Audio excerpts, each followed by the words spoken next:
Pour la première fois cet hiver, on va traverser une période de froid extrême.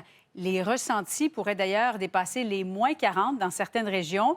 Étienne, Hydro-Québec d'ailleurs s'attend aux pointes de consommation les plus importantes de l'année.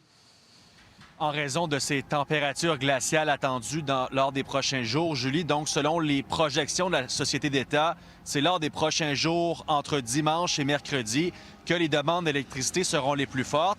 Hydro-Québec s'attend à dépasser les 40 000 mégawatts de demandes. Or, Hydro veut se faire rassurant ce soir, Julie, en disant qu'il y a encore une marge de manœuvre, encore bien loin de la pointe historique de février 2023.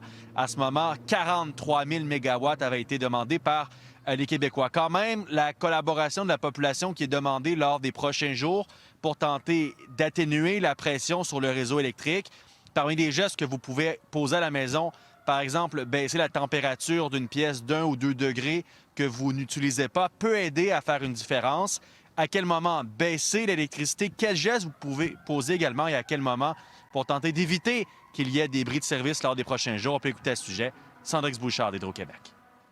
Entre 6h et 10h le matin, 16h et 20h en fin de journée, où on consomme collectivement le plus. Donc, si on peut déplacer l'utilisation de certains électroménagers, laveuses, sécheuses, lave-vaisselle, recharge de véhicules électriques en dehors de ces périodes-là, ça va nous donner un coup de main.